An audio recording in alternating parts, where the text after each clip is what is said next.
జరిగింది.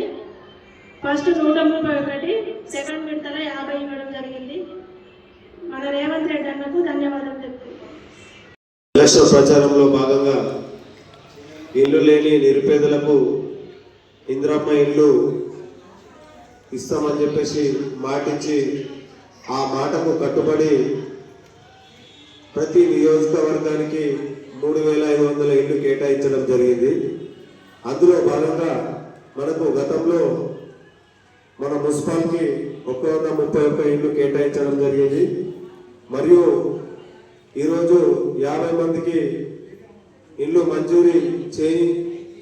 మంజూరీ జరిగి పట్టాలు ఇవ్వడం జరిగింది. ఈ ప్రభుత్వం గతంలో మాట ఇచ్చిన ప్రకారం మాటకు కట్టుబడి ప్రతి నిరుపేద కుటుంబానికి ఇల్లు అందించే విధంగా కార్యక్రమాలు చేపడుతుంది. రాబోయే రోజుల్లో కూడా ఇంకా అనేక ఇల్లు మంజూరు చేసి మన గ్రామంలో మన మున్సిపల్ పరిధిలో ఎక్కడ కూడా నిరుపేదలు అనేది ఇల్లు లేని వాళ్ళు లేకుండా చూసే బాధ్యత ఈ ప్రభుత్వం పైన ఉన్నది.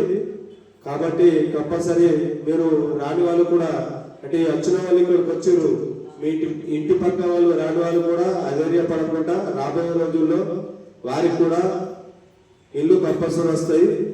ఈ మార్చి ఏప్రిల్లో ఇంకా 3500 ఇల్లు మన నియోజకవర్గానికి వస్తున్నాయనే సమాచారం ఉన్నది. దాంట్లో మన మున్సిపాలిటీ ఇంకా 250 నుంచి 300 ఇల్లు కేటాయించాలని చెప్పేసి మేము గౌరవ ఇన్ఛార్జి వర్యులను ఇన్ఛార్జి ముత్యాల సునీలన్న గారిని కోరడం జరిగింది గతంలోనే. మా కోరిక మేరకు సునీలన్న గారు కూడా స్పందించి సాధ్యమైనంత మట్టుకు మన మున్సిపాలిటీ ఎక్కువ ఇల్లు మంజూరు చేయిస్తారని చెప్పి కూడా మాట ఇవ్వడం జరిగింది. అందుకని మీరు వచ్చిన వాళ్ళు రాని వారికి కూడా ఇంటి దగ్గరికి వెళ్ళి ప్రతి ఒక్కరికి మీకు కూడా రాబోయే రోజుల్లో వస్తాయి.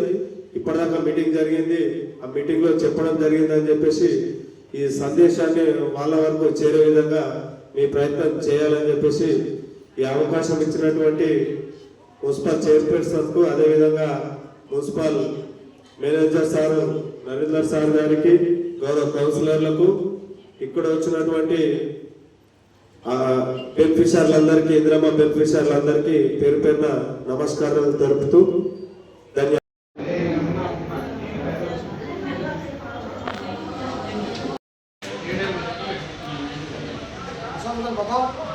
रेवंत रेड्डी साहब 5 लाख रुपये